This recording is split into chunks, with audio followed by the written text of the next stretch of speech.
Hi friends. போன வீடியோல வெளிவந்த திகில் கலந்த மர்ம கதை ரேம்ப நல்லா இருந்துச்சுன்னு நிறைய பேரு சொன்னீங்க. சந்தோஷம். குடும்ப கதைய நகைச்சுவை கலந்து ஒரு வீடியோவா போடுங்கன்னு பல பேரு சொன்னீங்க. அதனால உங்களுக்காக ஜாலியான ஒரு கதையை இப்ப எடுத்துட்டு வந்திருக்கோம். நம்ம எல்லோருக்குமே மனசுக்குள்ள ஒரு ஏக்கம் இருக்கும்.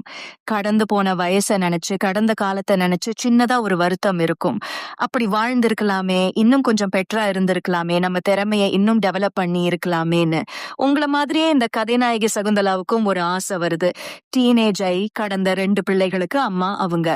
வீட்டு வேலையில முடங்கி கிடக்கிற அவங்களுக்கு திடீர்னு ஒரு ஆசை வருது. அதாவது சின்ன வயசுக்கு டிராவல் பண்ணி அவங்க நினைச்ச வாழ்க்கைய வாழ நினைக்கிறாங்க. அவங்களால அது முடிஞ்சதா? கூட இருக்கிற உறவுகள் சகுந்தலாவுக்கு சப்போர்ட் பண்ணாங்களான்னு காட்சிகள் நகைச்சுவையா போகுது. ஸ்கிப் பண்ணாம கேளுங்க. கதை செம ஜாலியா இருக்கும். வாங்க இப்போ கதைக்குள்ள போவோம். கதையோட தலைப்பு பாதை 1, பயணம் 2. எழுதியவர் கணேஷ் ராஜ். கதையோட நாயகி சகுந்தலா. அவங்க வீட்டோட ஹால்ல நின்னுட்டு இருக்காங்க. அவங்கள சுத்தி மகன், மகள், கணவர்னு நின்னுட்டு ஒவ்வொருத்தரா கேள்வி கேட்டுட்டு இருக்காங்க. இந்த இடத்துல கதை தொடங்குது. வாங்க அவங்க என்ன கேட்டுட்டு இருக்காங்கன்னு கேட்க ஆரம்பிப்போம். ஐயோ அம்மா, கொஞ்சம் வேகமா தான் சொல்லேன். எவ்வளவு நேரம் வெயிட் பண்ணிட்டு இருக்கோம்? மகன் விக்னேஷ் குரலில் அழுத்தமும் சலிப்பும் ஒரு சேர ஒலித்தது. வேலைக்கு செல்லும் அவசரம் அவனுக்கு. சொல்லுடி, பிறந்த நாளுக்கு என்னதான் வேணும்?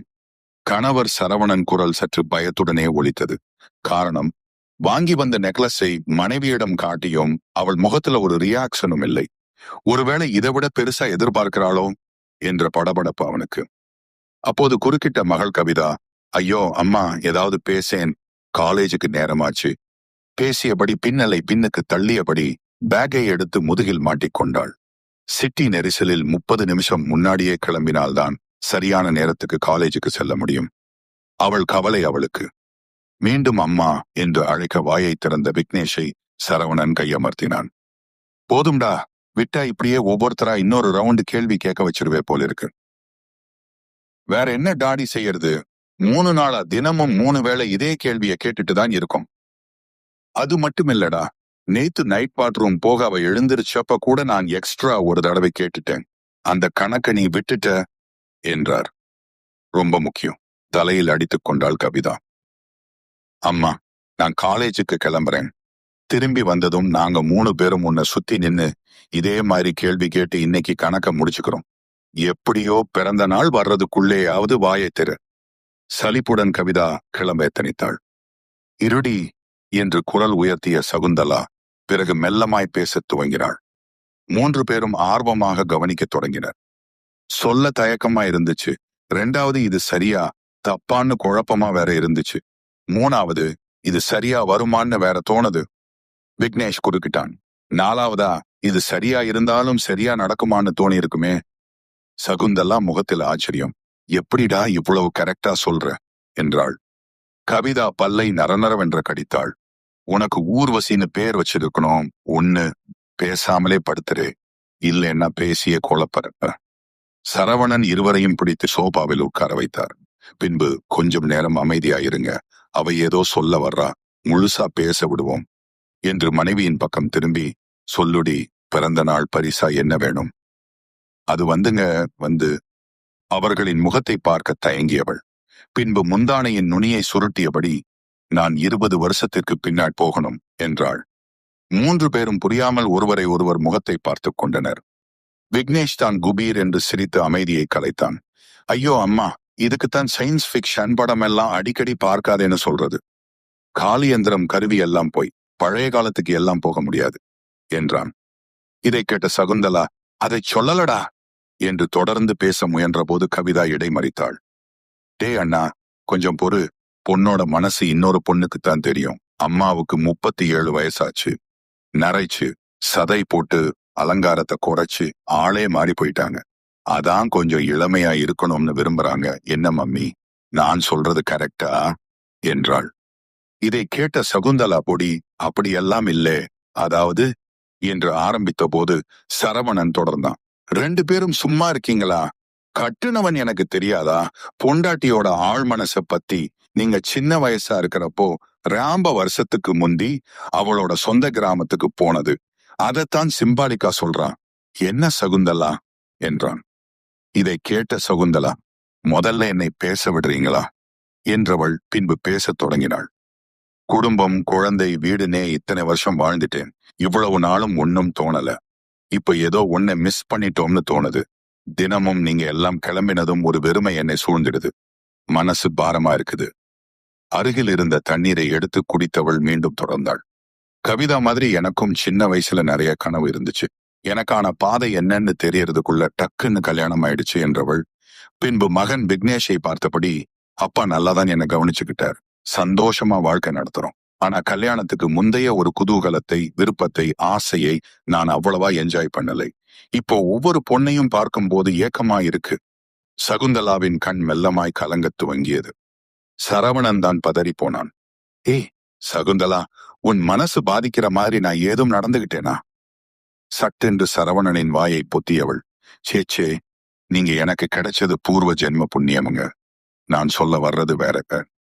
விக்னேஷும் கவிதாவும் புரியாமல் பார்த்து கொண்டிருக்க, கண்களை துடைத்துக் கொண்டு மூக்கை லேசாய் உறிஞ்சியபடி சகுந்தலா பேசத் துவங்கினாள். நான் யாரையும் குறையா சொல்லல. குடும்பத்திற்காக நான் சந்தோஷமா லயிச்சு போய் ஒரு வாழ்க்கை வாழ்ந்துட்டே இருக்கேன். கணவன், குழந்தைகள்னு எந்த குறையும் சொல்ல முடியாத உறவுகள் நீங்க. ஆனா மனசுக்குள்ள சின்ன வயசுல நான் மிஸ் பண்ணின இடத்த தொட்டுட்டு வரணும்னு அடிக்கடி தோணுது. எந்த கமிட்மெண்ட்டும் இல்லாத அந்த பருவத்துல கிடைக்கிற சந்தோஷத்தை அனுபவிக்கணும்னு உள்மனசு துடிச்சிட்டே இருக்கு. தொடர்ந்து பேச முடியாமல் தயங்கவே சரவணனுக்குள் கவலை சூழ்ந்தது. சோபாவில் இருந்து எழுந்து வந்தவன் சகுந்தலாவின் கையை இறுக பற்றி கொண்டான். சொல்லுடி, எதுனாலும் சொல்லு, உன் ஆசையை நாங்க நிறைவேற்றி வைக்கிறோம். விக்னேஷும் கவிதாவும் சகுந்தலாவின் காலடியில் வந்து அமர்ந்தார்கள். ஆமாம்மா, எங்களுக்காக நீ எவ்வளவு சிரமப்பட்டிருக்க. உன் பிறந்த நாள் ஆசையை தயங்காமச் சொல்லு என்றார்கள். நிதானத்திற்கு வந்த சகுந்தலா பின்பு தீர்க்கமாய் பேசத் தொடங்கினாள். மனசுக்குள்ள நான் சின்ன வயசு சகுந்தலாவா மாறணும். விட்டுட்டு வந்த அத்தனை ஆசையையும் இலக்கையும் அடையணும். எல்லாத்தையும் ஒரு கை பார்க்கணும். அதனால என் குடும்ப பொறுப்பை நீங்க 3 பேரும் பகிர்ந்துக்கணும் என்றாள். பூ, இவ்வளவுதானா என்ற சரவணன் தரையில் கை ஊன்றி மெல்லமாய் எழுந்தான். இதுக்குத்தான் இவ்வளவு பில்டப்பா? போம்மா, நான் என்னவோ ஏதோன்னு பயந்துட்டேன் என்றபடி கவிதாவும் விக்னேஷும் எழுந்து மீண்டும் சோஃபாவில் ரிலாக்ஸாக அமர்ந்தனர். நான் சொல்றது உங்களுக்கு சரியா புரியலேன்னு நினைக்கிறேன். உங்க கூடவே இருப்பேன். ஆனா நாளையிலே இருந்து மனைவியா, அம்மாவா நான் எந்த வேலையும் செய்ய மாட்டேன் என்றாள். இதை கேட்ட மூவரும் அதிர்ச்சியோடு ஒருவரை ஒருவர் பார்த்து கொண்டனர். பக்கத்து அறையை நான் எடுத்துக்கிறேன். வீட்டு வேலையிலிருந்து என்னை ஃப்ரீயா விட்டுடணும். என்னோட சின்ன வயசு ஆசைக்கு எந்த குறுக்கீடும் செய்யக்கூடாது. சகுந்தலா சத்தியம் கேட்டு கையை நீட்டினாள். இது புரியாத சரவணன் அவளது கையை பற்றி அவளை தூக்கிவிட முயற்சித்தான். இதை பார்த்த சகுந்தலா அவனின் கையை சட்டென்று தட்டிவிட்டாள். தூக்க வேண்டாம், சத்தியம் பண்ணுங்க. என்னடி புதுசா சத்தியம் எல்லாம் கேட்கிற? 3 பேரும் சத்தியம் பண்ணுங்க. பிடிவாதமாக அவர்கள் முன்பு நீட்ட ஒவ்வொருவராக சகுந்தலாவின் கையில் சத்தியம் செய்ய, தினமும் காஃபி மட்டுமாவது போட்டுக் கொடுமா? விக்னேஷ் கெஞ்சும் பாணியில் கேட்டான். அதெல்லாம் முடியாது. கவிதா தான் இனி சமையல் எல்லாத்தையும் பார்த்துக்குவா. ஐயோ என்று பதறிய விக்னேஷ் சட்டென்று கையை எடுத்துக்கொண்டான். காட்சி 2. சரவணன் கையை பின்னுக்கு கட்டியபடி ஹாலின் இந்த மூலைக்கும் அந்த மூலைக்கும் டென்ஷனோடு நடந்து கொண்டிருந்தான். சோபாவின் ஒரு மூலையில் கவிதா உடலை குறுக்கி அமர்ந்தபடி நகம் கடித்துக் கொண்டிருந்தாள். சந்தடி சாக்குல அம்மா என்ன சமைக்க சொல்றா. எழுப்பி விட்டு காஃபி கொடுத்து வெந்நீர் போட்டு என்னையே ஒரு ஆள் ரெடி பண்ண வேண்டும். இதுல ஒட்டுமொத்த வீட்டுக்கும் சமையல் செய்து பாத்திரம் கழுவி சட்டென்று தலையை உதறினாள். பின்பு, அப்பா பேசாம ஒரு வேலைக்காரி அரேஞ்ச் பண்ணிடலாமா என்றாள் முகம் மலர. உன் தலை, அம்மா வேற ஆளை வீட்டிற்குள்ளேயே புழங்க விட மாட்டா. நீங்க ஏன்பா இவ்வளவு டென்ஷனா நடந்துட்டே இருக்கீங்க? அது இல்லே கவி, உன் சமையலை எப்படி சகிச்சிட்டு சாப்பிடுறதுன்றதான் கவலையாயிருக்கு. சட்டென்று நிமிர்ந்த கவிதா, அதைத்தான் நானும் சொல்றேன். பேசாம டிபார்ட்மெண்ட் மாத்திக்கிடலாமா என்றவள் கண்களை விரித்து மலர்ச்சியாக, டேடி நீங்க சமைங்க, நான் வாஷிங் மெஷின்ல துணியை போட்டு எடுத்துடுறேன். அண்ணன் வந்து பாத்திரம் கழுவுறது, வீட்டை பெருக்கிறது, துடைக்கிறது, காய்கறி வாங்கிட்டு வர்றதுன்னு ஈஸியான வேலையை பார்க்கட்டும். இத நமக்குள்ள ஒரு மியூச்சுவல் ஒப்பந்தமா போட்டுக்கலாம். கண்களை விரித்தபடி பேசினாள். இதை கேட்டு அதிர்ந்த விக்னேஷ், என்னது நீ சொன்னது எல்லாம் ஈஸியான வேலையா? அப்படின்னா நீயே அதை செய்ய என்றான். பிறகு சமையல்ல இருந்து எஸ்கேப் ஆகிடலாமான்னு பார்க்கிறியா என்றபடி விக்னேஷ் சோபாவில் தொப்பென்று வந்து உட்கார்ந்தான். பின்பு இந்தா என்று ஒரு யூடியூப் சேனலை காட்டினான். காஃபி போடுறதுல இருந்து விருந்து படைக்கிறது வரைக்கும் இதிலே ரெசிபி இருக்கு. ஸ்டவ்வை ஆஃப் செய்யறத மட்டும் முதல்ல கத்துக்கோ, கலக்கிடலாம் என்றான். இதை கேட்ட கவிதா குழந்தை போல சினுங்கினாள். உங்களுக்கு என்ன ஈஸியா இருக்கிற டிபார்ட்மெண்டா பிரிச்சுக்கிட்டீங்க, நான் இதுக்கு ஒத்துக்க மாட்டேன். பேசாம குலுக்கு சீட்டு போட்டு பார்க்கலாம். விட்டால் அழுது விடுவாள் போல் இருந்தது. அம்மாவே உனக்கு டிபார்ட்மெண்ட் ஒதுக்கிட்டாங்க, மீறக்கூடாது, போடி, முதல்ல டீ போட்டு கொண்டு வா, டயர்டா இருக்கு என்றான். பாருங்கப்பா, இவனை கவிதா மீண்டும் சினுங்கினாள். குடும்பத்திற்காக அவ்வளவு உழைச்சிருக்காடா, அவ மனசுக்குள்ளே ஏதோ ஆசை, அத நாம சந்தோஷமா செஞ்சாதான் நல்லா இருக்கும். இப்படி சலிச்சிட்டு செய்ய வேணாம், புரியுதா? சரவணன் உருமலாய் பேச இருவரும் அமைதியாயினர். சரி, பக்கத்துல வாங்க, நாளைக்கு என்ன பிளான் யோசிக்கலாம். 3 பேரும் அருகருகில் உட்கார்ந்து விவாதிக்க துவங்கினர். யோசிச்சு திட்டமிட்டு பண்ணினா எந்த காரியமும் சிரமம் இல்லை. காலையில எழுந்திருக்கிறதுல இருந்து நைட் தூங்குற வரைக்கும் இருக்கிற வீட்டு வேலை என்னன்னு ஒரு லிஸ்ட் போடுடா விக்னேஷ். கவி, நீ ஒரு வாரத்திற்கான சமையல் என்னன்னு முடிவு பண்ணு. காய்கறி, மளிகை சாமான என்ன தேவை, வாங்க வேண்டியது எதுன்னு நீ ஒரு லிஸ்ட் போடு. இருக்கவே இருக்கு யூடியூப், அதுல இல்லாத சமையலே இல்ல. இதுவரை அம்மா செய்யாத ஐட்டங்களை கூட செஞ்சு அசத்திடலாம். ஒரு கண்டிஷன் டாடி என்ற கவிதா. முதல் ஒரு வாரம் நான் அப்படி இப்படித்தான் சமைப்பேன், யாரும் கிண்டல் பண்ணக்கூடாது. கரெக்டோடா குட்டிம்மா, நான் சொல்ல நினைச்சேன், நீ சொல்லிட்ட. யாரும் யாரு வேலையும் கிண்டல் பண்ணக்கூடாது. ஏன்னா நமக்கு இந்த வேலையெல்லாம் புதுசு. முடிஞ்ச வரைக்கும் அட்ஜஸ்ட் பண்ணிட்டு மத்தவங்களுக்கு உதவியா இருக்கணும் என்ன. அப்போது சத்தமாக ஒரு செருமல் சத்தம் கேட்டது. அதுக்கு ஏன் செருமறீங்க, யாருக்கும் தொண்டை பிரச்சனை இருக்கா என்றான் சரவணன். ஐயோ டாடி, நாங்க யாரும் செருமலே, நமக்கு பின்னாடி இருந்துதான் சத்தம் கேட்குது. பின்னாடி இருந்தா என் இழுத்தபடி 3 பேரும் மெல்லமாய் திரும்பி பார்க்க அங்கே சகுந்தலா சுடிதாரில் நின்றிருந்தாள். அந்த ஆடை சகுந்தலாவின் பார்வைக்கு சுடிதாராக தெரிந்திருக்கிறது. ஆனால் தோளதொளவென்று மாவுமெல்லில் பொருத்தி இருக்கும் துணி போல பாண்டை அணிந்திருந்தாள். 3 அளவுகள் கடந்த டாப்ஸ், 2 ஆடைக்கும் சம்பந்தமே இல்லாத ஒரு துப்பட்டா, அதை சரிவர போட தெரியாமல் சகட்டு மேனிக்கு சுற்றியிருந்தாள். கொண்டை மாறி போய் காண சகிக்க முடியாத அளவிற்கு ஃப்ரீ ஹேர் என்ற பெயரில் பிசிறு பிசிராய் முடி காற்றில் அலை பாய்ந்தபடி இருந்தது. கண்களை நாதர கூலிங் கிளாஸ் கவ்வி இருந்தது. கைகளை பின்னுக்கு கட்டியபடி முகத்தில் கூச்சம் தெரிக்க உடம்பை லேசாய் இந்த பக்கமும் அந்த பக்கமும் ஆட்டிக்கொண்டிருந்தாள். ஆ என்று தங்களையும் அறியாமல் 3 பேரும் அலறிவிட்டனர். யாருங்க நீங்க, எங்க வீட்டுக்குள்ள இருந்து வர்றீங்க? விக்னேஷ் தான் சுதாரித்துக் கொண்டு கேள்வி கேட்டான். டேய், நான் தாண்டா, ஏன் இப்படி பேய பார்த்த மாதிரி அலறீங்க? எங்க மம்மி குரல்ல பேசுறீங்க. கவிதா குழம்பி போனாள். பின்பு மூவரும் முகத்தை உடலில் இருந்து அரை அடிக்கு முன்னதாக கொண்டு வந்து உற்று பார்க்க அப்போதுதான் அடையாளம் தெரிந்தது. ஐயோ, நீயா மம்மி? கவிதா குரலில் அத்தனை குதூகலம். அப்படியே 10 வயசு கூடின மாதிரியே இருக்கேம்மா.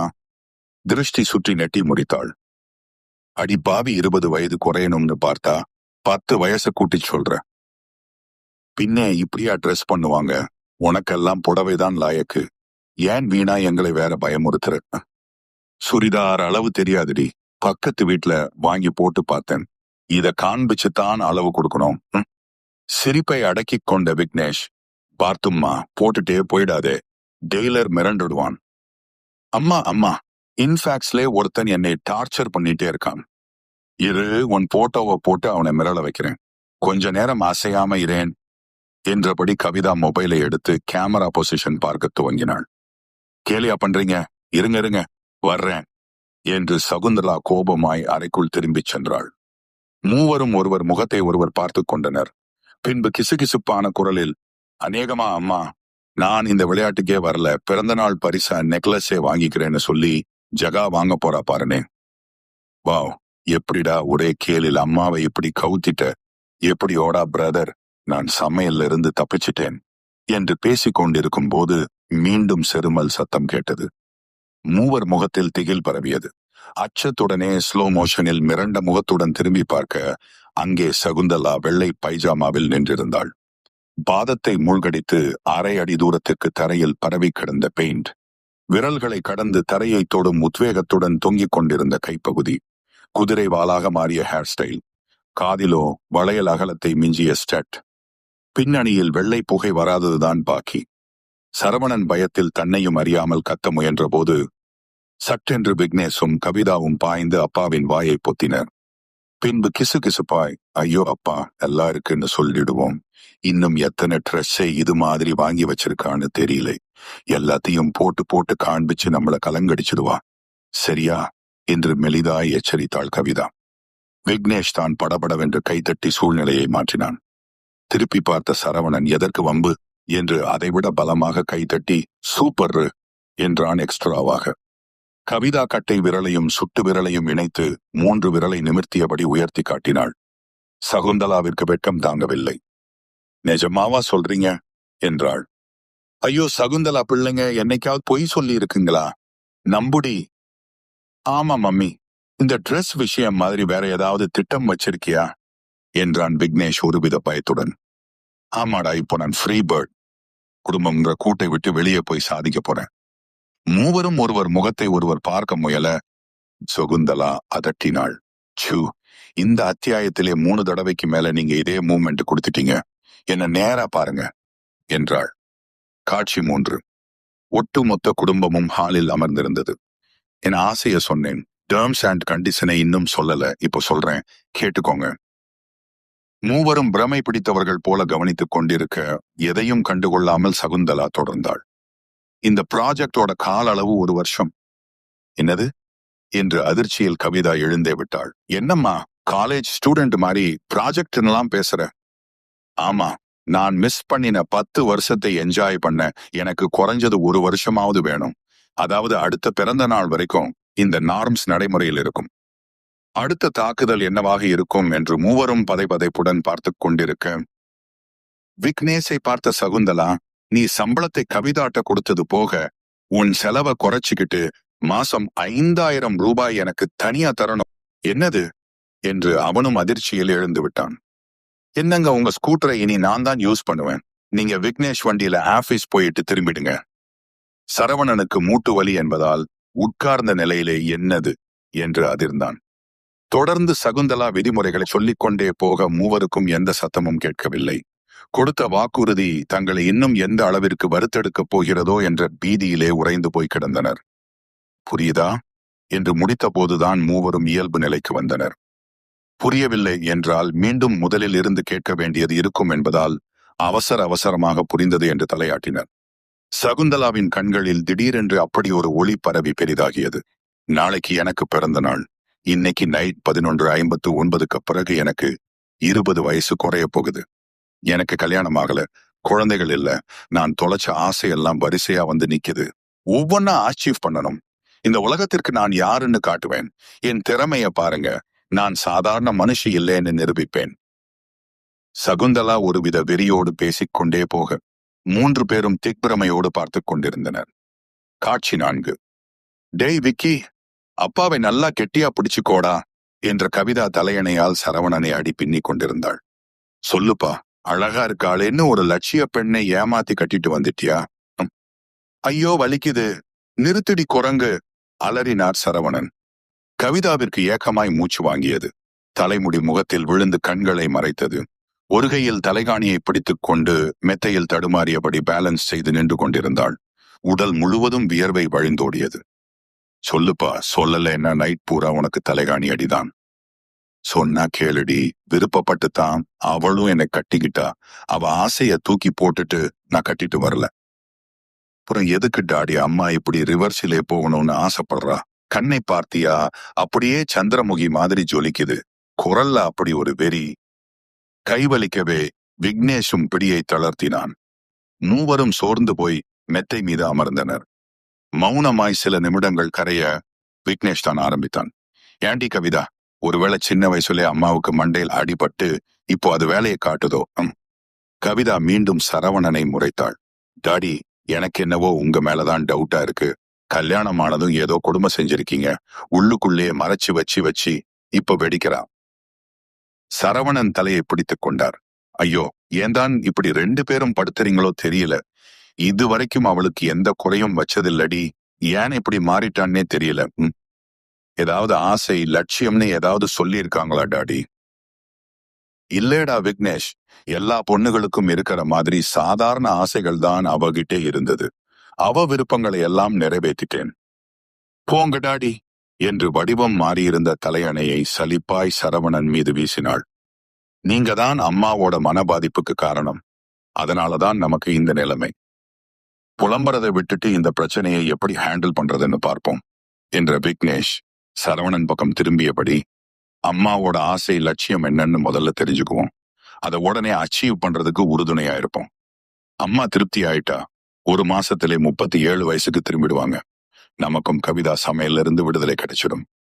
ஆமாமா என்று ஆமோதித்த கவிதா பின்பு தன்னை கலாய்ப்பதை உணர்ந்து, மவனே, கிண்டல் பண்ணிட்டே இருந்த பால்லே பால்டாயில கலந்திட வேண்டா என்றாள் மிரட்டும் தொனியில்.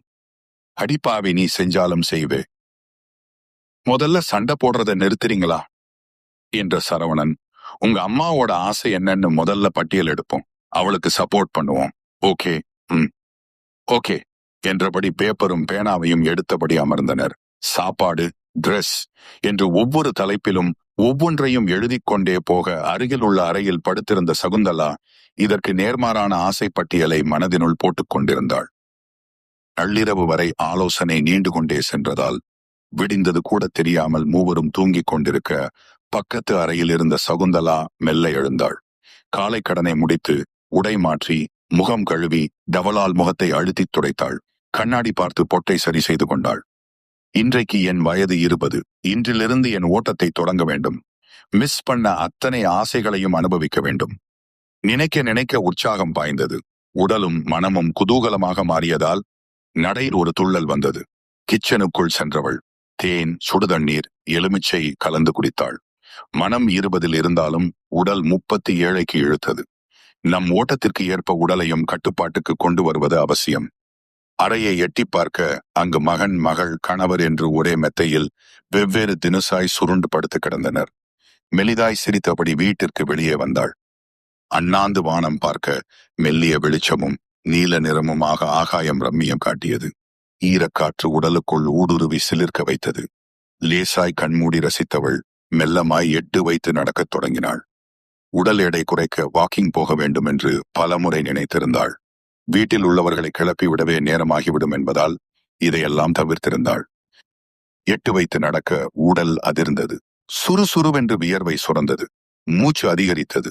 விடாமல் தொடர்ந்தாள்.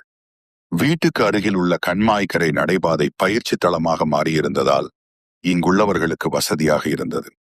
சகுந்தலாவை பக்கத்து வீட்டில் உள்ள பெண்கள் எல்லாம் வற்புறுத்தியும் மறுத்து வந்தாள். இப்போதுதான் முடிகிறது. 1, 2 என்று ஒவ்வொரு சுற்றை கடக்கையிலும் மூச்சு வாங்கியது. கெண்டைக்கால் வழியே வலி ஊடுருவியது. சிமெண்ட் பெஞ்சில் அமர்ந்தாள். சில் என்ற காற்று இதமாய் இருந்தது. இன்னும் அரை மணி நேரம் நடப்போம்.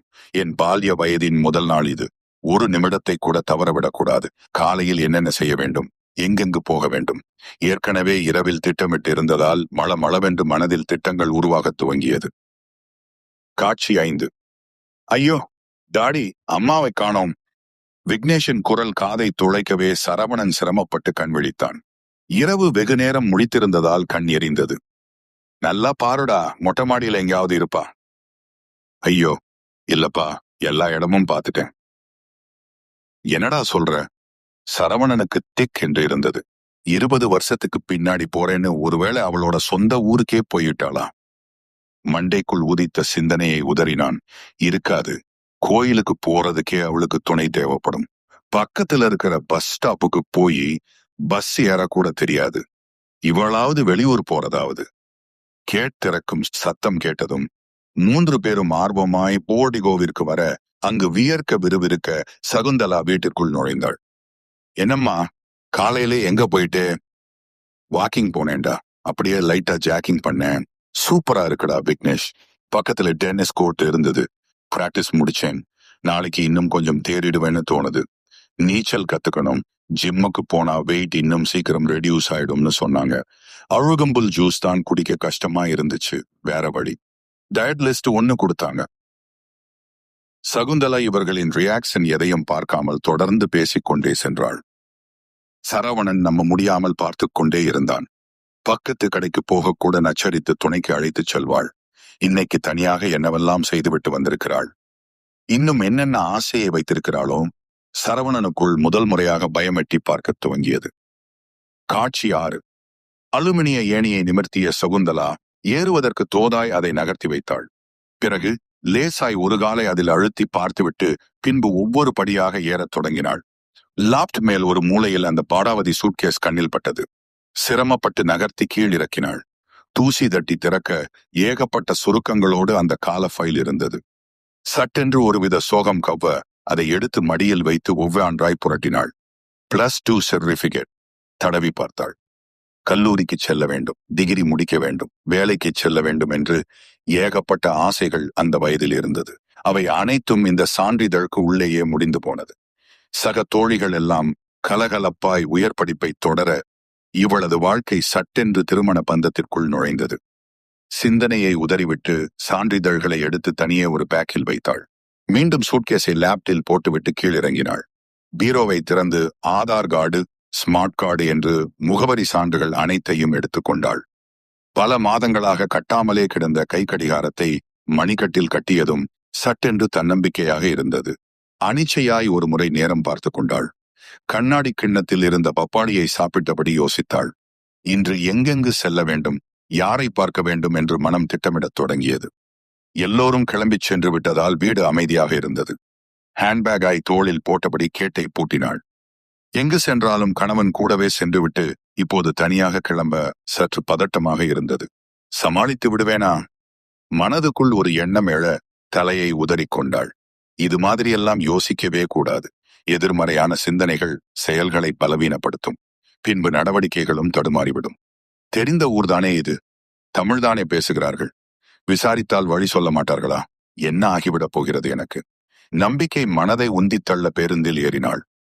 யூனிவர்சிட்டி ஸ்டடி சென்டரில் கூறிய தகவல் சற்று ஆறுதலாக இருந்தது. ஜூனில் பணம் செலுத்தியதால் டிசம்பரில் முதலாண்டு தேர்வை எழுத முடியும்.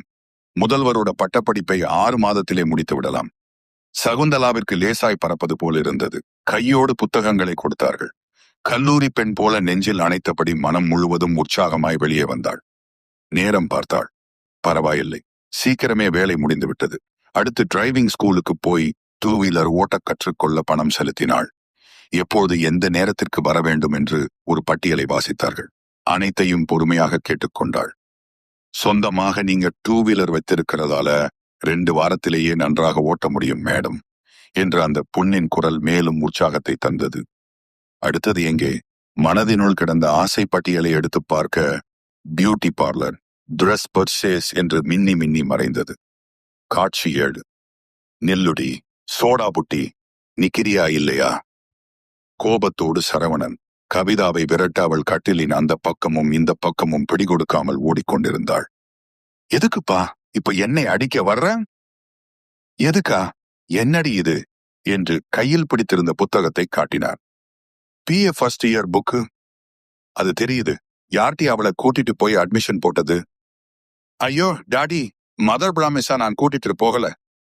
பின்னே அவளாவா போனா? அது தெரியாது டாடி. எந்த பக்கம் வந்தாலும் தப்பிச் செல்லும் பாவனையில் தயாராக இருந்தாள். எனக்கென்னமோ உன்மேலேதான் சந்தேகமாக இருக்கு.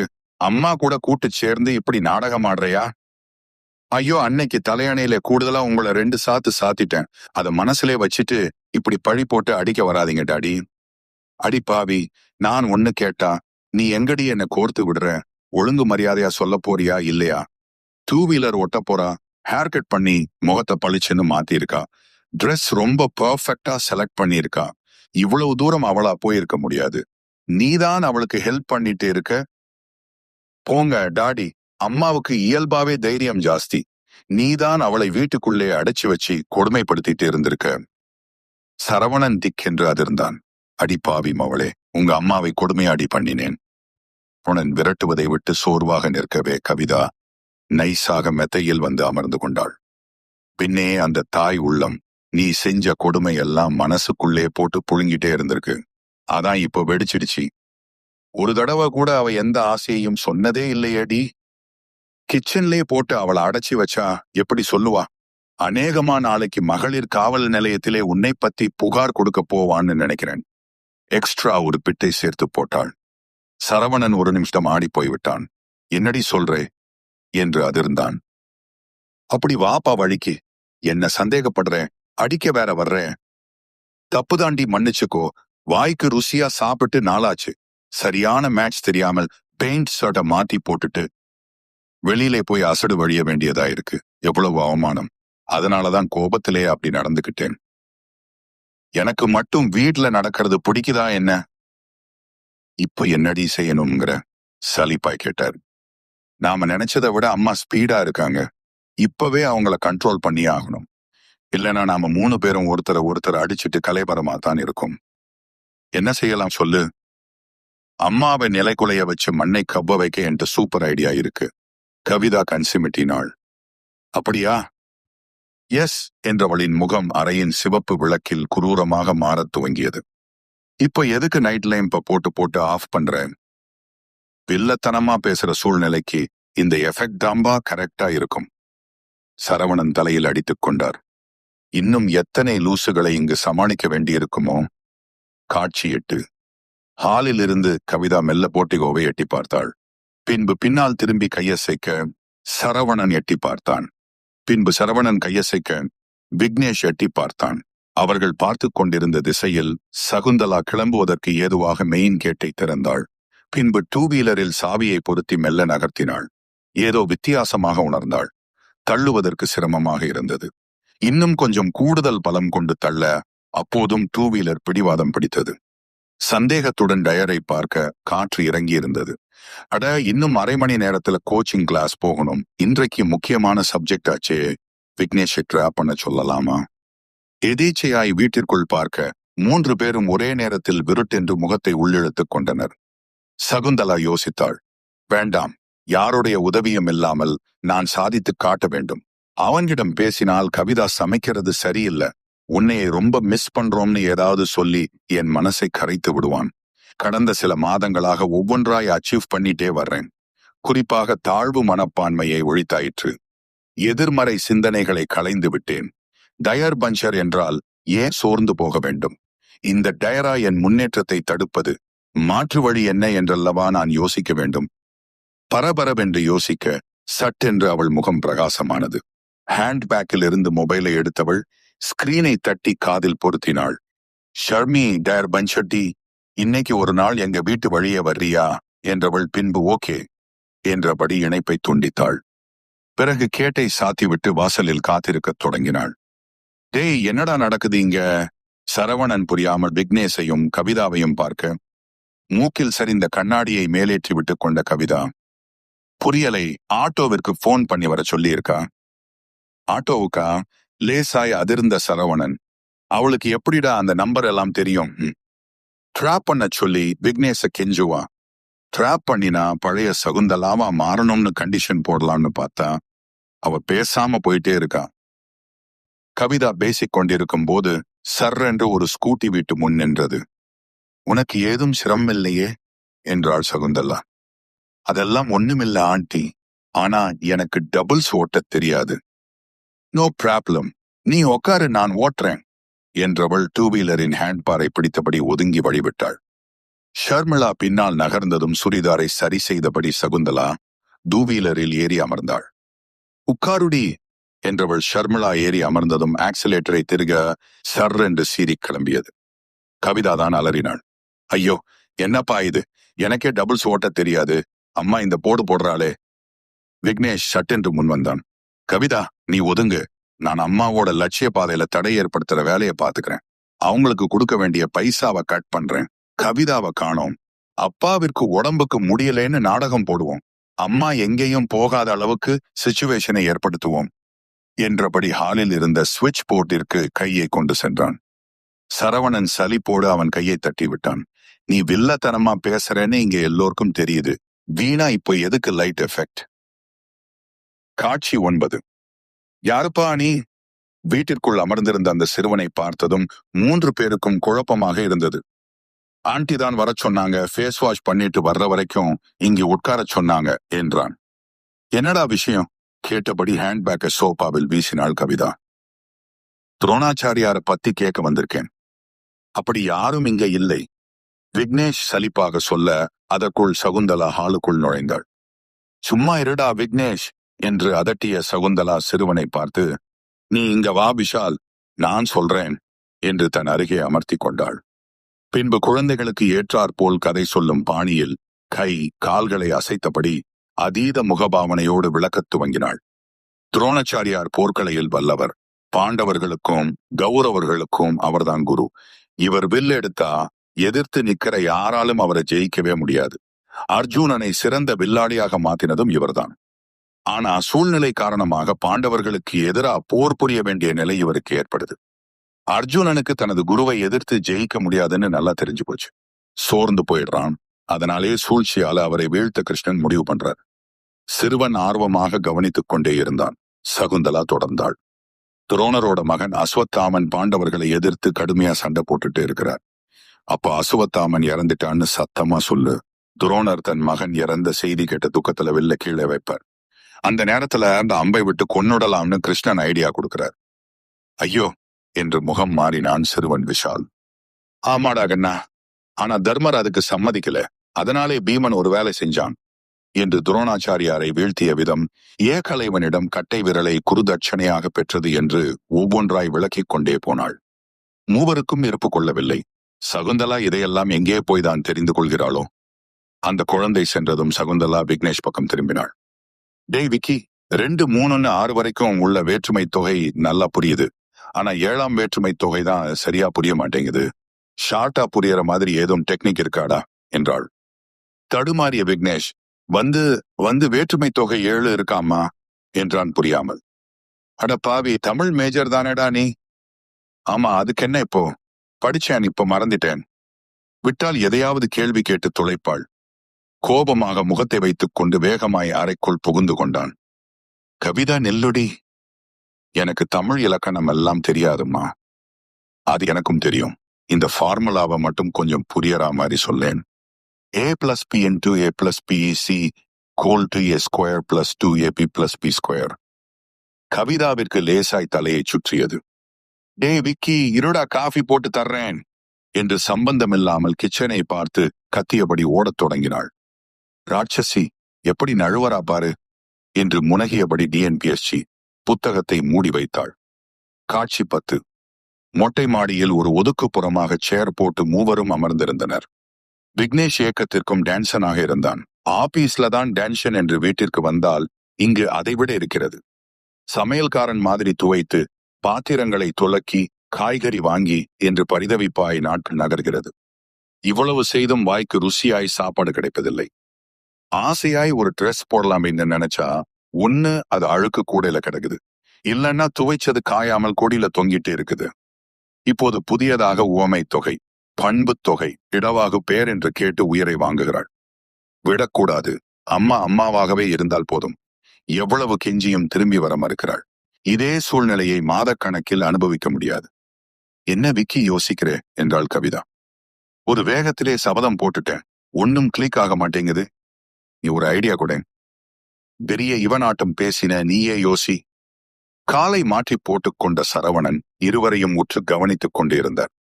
சரி, இதுக்காக நாம 3 பேரும் அடிச்சுக்க வேணாம் என்றவன் முகம் மலர்ந்தவனாய், அப்பா, ஐடியா வந்துருச்சு.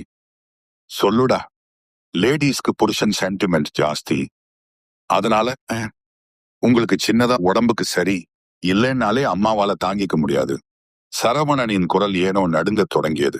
டேய் வேண்டாண்டா, என் உடம்போட விளையாடாதீங்க. சும்மா டிராமாதான்ப்பா. என் ஃப்ரெண்ட் ஆஸ்பத்திரி இருக்கு, அவன்கிட்ட விபரத்தை சொல்லிடுறேன். 1 மாசம் அம்மாவை உங்க காலடியிலே உட்கார வைக்கிறேன் பாருங்க. கரெக்டடா பிரதர். அம்மாவை லைட்டா திசை திருப்பிட்டோம்னா போதும். எனக்கு லட்சியம் வேணாம், என் புருஷன் தான் முக்கியம்னு மடங்கிடுவாங்க. விக்னேஷ் தொடர்ந்து திட்டங்களை விவரிக்க வானத்தில் வெகுவாய் இருள் கப்பத் துவங்கி இருந்தது. காட்சி 11. சோபாவில் அமர்ந்து விட்டத்தை பார்த்தபடி தீவிர யோசனையில் இருந்தாள் சகுந்தலா. தன்னை நினைத்து அவளுக்கு பெருமையாயிருந்தது.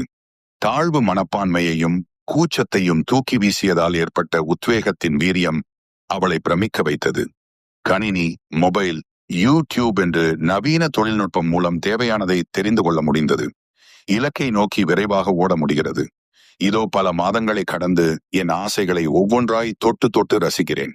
அதையும் கடந்து நிறைய கற்றுக்கொள்ளவும் முடிகிறது. பக்கத்து வீட்டு பிள்ளைகளுக்கு பாடம் சொல்லிக் கொடுக்க ஏராளமான விஷயங்கள் மனதில் பதிந்தது. எதேச்சையாய் குழந்தைகளுக்கு நன்னேறி கதை சொல்ல அதை கேட்கவும் ஒரு மழலை கூட்டம் வந்துவிட்டது. இதற்காகவே நிறைய கற்றுக்கொள்ள வேண்டியிருந்தது. குழந்தைகள் அடம்பிடித்து கேட்டதால் கொலுவில் சின்னதாய் ஆன்மீக உரை நிகழ்த்தினாள். நன்றாக இருந்ததால் பலரும் ஆச்சரியத்தில் விழி உயர்த்தினார்கள். தொடர்ந்து தெருமுனை கோயில் விழாவில் சொற்பொழிவாற்றும் அளவிற்கு நிலை மாறியது. வீட்டில் டியூஷன், கோச்சிங் கிளாஸில் கற்பித்தல் என்று இன்னொரு பக்க வளர்ச்சி படர்ந்து விரிந்தது. சின்னதாய் வருமானமும் கிடைத்தது. இந்த வாய்ப்பு உரிய வயதில் கிடைத்திருந்தால் இவ்வளவு தூரம் பயன்படுத்தி இருப்பேனா என்று தெரியாது. கடந்து வந்த பிறகுதான் தெரிகிறது. காலத்தின் அருமை, வயதின் பெருமை, கற்பதில் உள்ள ஆனந்தம் எல்லாம். லட்சியங்களை எட்டிப்பிடிக்க பின்னோக்கி சென்றேன். ஆனால் அதையும் கடந்து ஏராளமான விஷயங்களை தொட்டு வந்திருக்கிறேன். இதற்காக கணவர், குழந்தைகளுக்குத்தான் நன்றி சொல்ல வேண்டும். சாப்பாடு, தூக்கம், அரவணைப்பு, அருகாமை என்று அனைத்தையும் என் சந்தோஷத்திற்காக ஒதுக்கி வைத்துவிட்டு சிரமப்பட்டுக் கொண்டிருக்கிறார்கள். அங்கு விட்டு வந்த எனது குடும்ப வாழ்வை மீண்டும் திரும்பி போய் இனிதாய் தொடங்க வேண்டும். யோசனையிலே சகுந்தலா தூங்கியும் போனாள். அதே வேளையில் அவளுக்கு எதிரான திட்டம் வகுப்பதில் மூவரும் உச்சநிலையில் இருந்தனர். காட்சி 12. என்னடா சொல்ற? போனில் விக்னேஷ் பேசியதை கேட்டு பதறினாள் சகுந்தலா. ஆமாம்மா, but now he is all right. அதாவது புரியுது. Where did you admit him என்றாள் பதட்டமாய். என்னம்மா இங்கிலீஷ் எல்லாம் பேசுற? விக்னேஷ் அதிர்ந்தான். இப்போ அதுவா முக்கியம்? எந்த ஆஸ்பத்திரிடா சொன்னான். பதட்டமா இருக்கே. 2 வீலர்ல வராத, ஆட்டோ பிடிச்சு வா. வந்தாள். கவிதாதான் எதிர்கொண்டு அழைத்துச் சென்றாள். உள்வார்டில் சரவணன் படுத்திருக்க காலில் துணி சுற்றப்பட்டு தூக்கி கட்டப்பட்டிருந்தது. என்னங்க ஆச்சு? திடீரென வீறிட ஆரம்பித்தாள். நடிப்பு என்றாலும் அம்மா அழுவது விக்னேஷிற்கு ஒரு மாதிரியாக இருந்தது. அணைத்து பிடித்துக் கொண்டான். ஒண்ணுமில்லம்மா, சின்ன ஆக்சிடென்ட். 1 மாசம் ரெஸ்ட் எடுத்தா சரியாயிடும்னு சொன்னாங்க. பதட்டத்தோடு படுக்கைக்கு அருகில் சென்ற சகுந்தலா சரவணனின் கையை பிடித்து கன்னத்தில் வைத்துக் கொண்டாள். மயக்கத்தில் இருப்பது போல நடித்துக் கொண்டிருந்த சரவணனுக்கு சுருக்கென்றது. கணவனுக்கு ஆபத்தில்லை என்றதும் சகுந்தலாவிற்கு நிம்மதியாக இருந்தது. பக்கத்தில் இருந்தே ஒவ்வொன்றாய் கவனித்துக் கொண்டாள். கோயிலுக்கு சென்று மனமுருக வேண்டினாள். ஃபேஸ்புக்கில் வெளியிட பலரும் பிரார்த்தனை செய்தனர். நோய் நீங்க, வலி நீங்க என்று இன்னொரு புறம் ஆலோசனைகளாக வந்து விழுந்தது. கணவருக்கு தேவையானதை ஒவ்வொன்றாய் பார்த்து பார்த்து செய்தாள். முகநூல் நண்பர்கள் கூகுளில் தேடி மருத்துவமனை நம்பர் பிடித்து டாக்டரிடம் வெளிநாடுகளில் இருந்து பேசினார்கள். செலவை பார்க்காதீங்க, நல்ல ட்ரீட்மெண்டா கொடுங்க என்றார்கள். இன்னொரு புறம் வாட்ஸ்அப் குரூப் உறுப்பினர்கள் அட்மின் தலைமையில் திரண்டு வந்து ஆறுதல் சொன்னார்கள். அவசர செலவுக்கு வச்சுக்கோங்க என்று சகுந்தலா மறுக்க பணத்தை திணித்து விட்டு சென்றார்கள். குழந்தைகள், டியூஷன் சென்டர், போட்டித் தேர்வு மையம் என்று கும்பல் கும்பலாக வந்து கொண்டே இருந்தார்கள். நலம் விசாரித்த பிறகு அனைவரும் சொல்லி வைத்த மாதிரி 3 பேரிடமும் சொன்னது இதுதான். மேடம் ரொம்ப பவர்ஃபுல், வயசை கடந்து சாதிச்சுட்டு இருக்கிறாங்க. You are very lucky. அவர்களின் வார்த்தை மூவருக்குள்ளும் நீண்ட நேரம் ஒலித்துக் கொண்டே இருந்தது. காட்சி 13. விக்னேஷ் தான் மிகவும் கவலையில் மூழ்கி இருந்தான். யாரோ அம்மாவை பாராட்டுறாங்க, கொண்டாடுறாங்க. ஆனா கூடவே இருக்கிற நாம அவங்க உணர்வுகளை புரிஞ்சுக்கல, நிறைய இடைஞ்சல் கொடுத்துட்டோம் என்றான். கவிதா தொடர்ந்தாள். ஆனா அது கூட தெரியாம பல இடைஞ்சலையும் கடந்து அவங்க போக்கிலே போயிட்டே இருக்காங்க. காபி டம்ளரை கீழே வச்ச விக்னேஷ், அம்மாவுக்கு நிறைய திறமை இருக்குப்பா, நமக்குத்தான் இவ்வளவு நாளும் தெரியாமலே போயிடுச்சு. பெருமூச்சு விட்டபடி சரவணன் எழுந்தார். ஏதோ ஒரு வேகத்துல உங்க கூட சேர்ந்து நானும் அவளுக்கு எதிரா வேலை செஞ்சுட்டேன். குடும்பம், நெருங்கிய உறவுகளை கடந்து எனக்கு யாரும் கிடையாது. ஆனா உங்க அம்மா எவ்வளவு நண்பர்களை சம்பாதிச்சு வச்சிருக்கா பாத்தியா? வானத்தை பார்த்து பெருமூச்சு விட்டான். பின்பு ஆஸ்பத்திரியிலே ஒவ்வொருத்தரும் வந்து என்னை பார்க்கிறதும் ஆறுதல் சொல்றதும் எனக்கே ரொம்ப நெகிழ்ச்சியா போயிடுச்சு. சேரிலிருந்து எழுந்தவர் மூச்சை மெல்லிதாய் இழுத்தபடி நடக்கத் தொடங்கினார். அவளுக்கு எதிரா ஆக்சிடென்ட் நாடகம் நடத்தி ரொம்ப மோசமா நடந்துகிட்டோம். பதற வச்சிட்டோம். அவளோட வேகத்தை அப்படியே நிறுத்திட்டோம். She is very great. இலேசாய் கண்கலங்கினார். ஆமாப்பா, நாங்க எல்லாம் மார்க்குக்காக படிச்சோம், அம்மா லட்சியத்திற்காக படிச்சா. ஆஸ்பத்திரிக்கு வந்த சென்டர் பெகல்டி சென்ட் என்ன சொன்னார் தெரியுமா? இருவரும் கவிதாவை ஆர்வமாய் பார்க்க, இந்த வயசிலேயேயும் அவங்களோட மனப்பாட திறன் ஆச்சரியமா இருக்கு.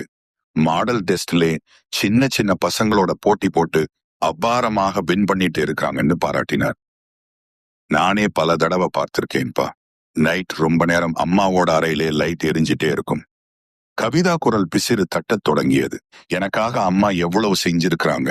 ஆனா அவ படிக்கிறப்போ நான் ஒரு காஃபி கூட போட்டு கொடுக்கலை. சட்டென்று அவளுக்கு கண்ணீர் எட்டி பார்த்தது. உதட்டை கடித்தபடி அழுகையை கட்டுப்படுத்தினாள். விக்னேஷ் தொடர்ந்தான். ஆமாப்பா, சில மாசமா அம்மாவுக்கு நான் எந்த பணமும் தர்றதில்ல. அதையும் பெருசா எடுத்துக்காம அவங்களாவே சம்பாதிச்சுக்கிட்டாங்க. லட்சிய ஓட்டத்திலே எதுவுமே அவங்களுக்கு தடையா தெரியல. விக்னேஷ் கண் கலங்க. சரவணனுக்குள் கவலை சூழ்ந்தது. இருவரையும் சட்டென்று அணைத்துக் கொண்டார். தங்களை கட்டுப்படுத்த முடியாமல் கவிதாவும் விக்னேஷும் ஓ என்று ஆழத் துவங்கினர். பதறி போன சரவணன், ஐயோ ஏண்டா இப்படி அழறீங்க? நீங்க அழுதீங்கன்னா எனக்கும் அழுக வந்துடும். விடுங்கடா, நம்ம அம்மா தானடா, எதுவும் நினைக்க மாட்டா என்ற போது அவருக்கும் லேசாய் கண் கலங்கியது. சட்டென்று துடைத்துக் கொண்டவர், எல்லாம் நல்லதுக்குத்தான். ஒருவேளை நாமெல்லாம் சப்போர்ட் பண்ணி இருந்தோம்னா இந்த அளவிற்கு வைராக்கியமா இருந்திருக்க மாட்டான். எதிர்ப்பு கிளம்பத்தான் போராட்ட குணம் வலுவாகும். அந்த வகையில நாமும் அவளுக்கு ஒரு வகையிலே ஹெல்ப் தான் பண்ணியிருக்கோம். அழாதீங்கடா என்றவர் அவர்களை விலக்கியபடி, ஆக்சிடென்ட் அது இதுன்னு அவளை இந்த 10 நாள் பாடாய்படுத்திட்டோம். அவளுக்கு பிறந்த நாள் பரிசா நாம் அவளுக்கு கொடுத்த ஒரு வருஷத்தையும் கம்ப்ளீட் பண்றதுதான் இனிமே நாம் அவளுக்கு செய்யற உதவி. அவ மிஸ் பண்ண 10 நாளையும் அவளை வேகமா செயல்பட வச்சு மீட்கணும். ஓகே என்றபடி சரவணன் அவர்களை நோக்கி கை நீட்ட கவிதாவும் விக்னேஷும் இறுக பற்றி கொண்டனர். அதிகாலை எழுந்தபோது சகுந்தலாவுக்கு ஆச்சரியமாக இருந்தது. வழக்கமாக இந்நேரம் தூங்கிக் கொண்டிருக்கும் கவிதா இன்னைக்கு கிச்சனில் காஃபி போட்டுக் கொண்டிருக்கிறாள். விக்னேஷ் வீடுகளை தூய்மைப்படுத்தி ஒழுங்குபடுத்தி கொண்டிருக்கிறான். என்ன ஆச்சு இவங்களுக்கு? குளித்து பாத்ரூமில் இருந்து வெளிவந்த போது மணமணக்க காஃபி போட்டுக் கொண்டு வந்தாள் கவிதா. என்னடி புதுசா? இப்போ நாங்க உங்க பக்கம் என்றாள். உன் ஆசை போட்டித் தேர்வு எழுதுறது தானே, நாங்க உனக்கு ஹெல்ப் பண்றோம். அடுத்தடுத்த நாட்களில் அப்படி ஒரு மாற்றம். கூகுள், விக்கிபீடியா துணையுடன் எளிய தமிழ் இலக்கணத்தை பிரிண்ட் அவுட் எடுத்தான் விக்னேஷ். சிக்கலான கணக்குகளுக்கு கவிதா தீர்வு கண்டு எளிமையாய் சகுந்தலாவுக்கு புரிய வைத்தாள். சகுந்தலாவுக்கு தேவையான புத்தகங்களை சரவணனே வாங்கி வந்து குவித்தான். கோச்சிங் கிளாஸுக்கு சகுந்தலாவை 2 வீலரில் விக்னேஷ் கொண்டு போய்விட மாலையில் சரவணன் அழைத்து வந்தார். சோர்வை தணிக்க டீ ஒரு புறம், தன்னம்பிக்கை பேச்சு இன்னொரு புறம் என்று சகுந்தலாவை உத்வேகப்படுத்தினார்கள். காலையில் குடும்பமே வாக்கிங் போனது. ஆளுக்கு ஒரு புறம் ஸ்கிப்பிங்கை பிடித்து சுழற்றியபடி சகுந்தலாவை குதிக்க வைத்தார்கள். இட்லி, பொங்கல் எல்லாம் தாகம் எடுக்கும், மந்தமாக இருக்கும் என்று நீர்ச்சத்து நிறைந்த உணவை தயாரித்து வழங்கினார்கள். போட்டி போட்டுக்கொண்டு 3 பேரும் கவனித்துக் கொண்டதால் அவளின் பயணம் உத்வேகமாய் சீறிக்கொண்டு பாய்ந்தது. காட்சி 14. நள்ளிரவு 12 மணியை தொட்டதும் வீட்டில் உள்ள விளக்குகள் வண்ண வண்ணமாய் மின்னின. தற்செயலாய் விழித்த சரவணன் அருகில் நின்றிருந்த சகுந்தலாவை பார்த்து அதிர்ந்து, என்னடி இந்த நேரத்திலே என்று பதறினார். நீங்க கொடுத்த ஒருவருடன் போன நிமிஷத்தோட முடிஞ்சது, அதான் வந்துட்டேன் என்றாள். முகம் முழுவதும் அப்படி ஒரு பரவசம். சத்தம் கேட்டு விக்னேஷும் கவிதாவும் எழுந்து வர அங்கு அம்மாவை பார்த்ததும் ஓடி வந்து கட்டிக்கொண்டு பிறந்த நாள் வாழ்த்துக்களை சொன்னார்கள். கண்ணீர் பெருக்கெடுக்க மாறி மாறி முத்தம் பொழிந்தார்கள். நீ சூப்பர் உமன் மம்மி, 1 வருஷத்துல நீ ரொம்பவே சாதிச்சிட்டே என்றபடி சோபாவில் போய் அமர்ந்து கொண்டனர். நாங்க தான் உன்னை பத்தி தெரியாம மட்டம் தட்டிட்டே இருந்துட்டோம், சாரி மம்மி என்றாள் கவிதா. சி போங்கடா, குழந்தைங்கன்னா அம்மாவை அப்படி இப்படித்தான் கிண்டல் பண்ணுவாங்க, இதுக்கெல்லாமா சாரி கேட்பாங்க. எந்த வீட்டிலேயாவது இப்படி ஒரு பிறந்த நாள் பரிசை அம்மாவுக்கு கொடுப்பாங்களா? நீங்க கொடுத்திருக்கீங்களே, என்னோட சந்தோஷத்திற்காக நீங்க எவ்வளவு கஷ்டப்பட்டீங்க, நான் தான் உங்களுக்கு சாரி சொல்லணும் என்றாள். சரவணன் பேசத் தொடங்கினான். காலையிலே வெட்டலாம்னு தான் கேக் வாங்கி வச்சிருந்தோம், டயர்டா இருந்தனால தூங்கிட்டோம், வா இப்பவே வெட்டிடலாம் என்றபடி எழுந்தான். பிள்ளைகள் இருவரும் சகுந்தலாவை இழுத்துக்கொண்டு ஹாலுக்கு வர அங்கு பிரம்மாண்டமான கேக் வெற்றி பெண்மணி வடிவில் கையை உயர்த்தியபடி நின்றிருந்தது. ஐயோ இதெல்லாம் எதுக்குங்க? என் ஆயுசுக்கும் என்ன பண்ணணுமோ அதைத்தான் பண்ணிட்டீங்களே, எதுக்கு இந்த ஃபார்மாலிட்டிஸ்? குழந்தைங்க ஆசைப்படுது, வெட்டு. கேக் துண்டுகளை ஒவ்வொருவருக்கும் ஊட்டிவிட்ட சகுந்தலா, மறந்துட்டேன் இருங்க என்றபடி அறைக்குள் சென்று ஒரு கவரை எடுத்து வந்து நீட்டினாள். மூவரும் புரியாமல் பார்க்க, பிரிச்சுத்தான் பாருங்களேன், சரவணன் ஆர்வமாய் வாங்கி உள்ளிருந்த தாளை வெளியே எடுக்க கவிதாவும் விக்னேஷும் ஆளுக்கு ஒரு தோள் பக்கமாய் நின்று ஆர்வமாய் எட்டி படித்தனர். குரூப் 4 தேர்வில் வெற்றி பெற்று அரசு வேலையில் சேர்வதற்கான அழைப்பாணை. வாவ், மம்மி நீ கவர்மெண்ட் ஸ்டாப் ஆக போறியா? ஓடி போய் இருவரும் சகுந்தலாவை தூக்க. அட விடுங்கடா என்று சகுந்தலா நெளிந்தாள். சரவணனால் நம்பவே முடியவில்லை. சகுந்தலாவின் கையை நெகிழ்ச்சியாய் பிடித்துக் கொண்டார். கிரேட் சகுந்தலாம் என்றார் கண்கலங்க. அப்படியெல்லாம் இல்லைங்க, வாய்ப்பு கிடைச்சா எல்லோருமே இங்கே சாதனையாளர்கள் தான். வாழ்க்கை சூழலே சிக்கி பலரும் மனசிலே இருக்கிற ஆசைகளை குடும்பத்திற்காக ஒதுக்கி வச்சிடுறாங்க. மனசு ஒரு பக்கமும் பயணம் வேற பக்கமுமா போயிட்டு இருக்காங்க. சந்தடி சாக்குலே இந்த கதை தலைப்புக்கு பொருத்தமாக ஒரு வரியை பேசிட்டேன். போடா இவன் ஒருத்தன் என்றபடி வெட்கத்தோடு சிரித்தாள். விக்னேஷ் தான் முதலில் கவனித்தான். இவர்கள் பேச்சை எதையும் கவனிக்காமல் அப்பா ஏன் இப்படி ஒதுங்கி போய் நிற்கிறார்? அப்பாவின் செயல் கவிதாவையும் உறுத்தியது. அருகில் போய் சரவணனை பிடித்து லேசாய் உலுக்கினாள். ஏன் டாடி இப்படி வெறிச்சு பார்த்தபடி இருக்கீங்க? என்ன ஆச்சுப்பா, ஏன் ஒரு மாதிரியாக இருக்கீங்க? விக்னேஷும் சரவணன் பக்கம் வந்து நின்றான். சரவணன் எந்த உணர்ச்சியும் இன்றி பேசத் தொடங்கினான். அம்மா சொல்றது உண்மைதான். எனக்கும் சின்ன வயசுல நிறைய ஆசைகள் இருந்துச்சு. கல்யாணமானதும் அதையெல்லாம் தூக்கி எறிய வேண்டியதா போச்சு. தனிமையில அப்பப்போ அதை நினைச்சு ஆதங்கப்படுவேன்.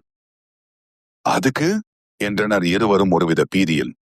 வர்ற பிறந்த நாளைக்கு நானும் ரிவர்ஸிலே போய் இளவயது லட்சியங்களை அடைய போறேன். என்னது என்று கிண்டல் அடித்தபடி இருவரும் அவரை துரத்த பிடி கொடுக்காமல் அங்கும் இங்கும் ஓடத் துவங்கினார் சரவணன். சிரிப்பை அடக்க முடியாமல் சகுந்தலா விழுந்து சிரிக்க அந்த குடும்பத்தின் மகிழ்ச்சி நள்ளிரவில் தெருவை கடந்து நீண்ட நேரம் ஒலித்துக் கொண்டே இருந்தது. என்ன நண்பர்களே, கதை உங்களுக்கு பிடிச்சிருக்கா? சேனலுக்காக எழுதப்பட்ட நாவல் இது. வாய்ப்பு கிடைச்சா எல்லாராலையும் சாதிக்க முடியும். வயசு ஒரு தடையே இல்லைன்றத மையமா வச்சு கதை நகர்ந்த விதம் உங்க எல்லோரையும் சந்தோஷப்படுத்தி இருக்கும்னு நம்புறோம். நேரம் காலம் பார்க்காம நைட்டும் பகலும் உட்கார்ந்து எழுதின கதை இது பலருக்கும் போய் சேர்ந்தாதான் எங்களுக்கும் சந்தோஷமா இருக்கும். அதனால படிச்சதோட விட்டுடாம நிறைய பேருக்கு இந்த வீடியோ கொண்டு போங்க. சப்ஸ்கிரைப் பண்ணாதவங்க சப்ஸ்கிரைப் பண்ணுங்க. உங்க நண்பர்கள் சொந்தக்காரங்க குரூப்ல ஷேர் பண்ணுங்க. அதுதான் நீங்க எங்களுக்கு கொடுக்கிற கைதட்டல், பாராட்டு, அங்கீகாரம் எல்லாமே. நன்றி.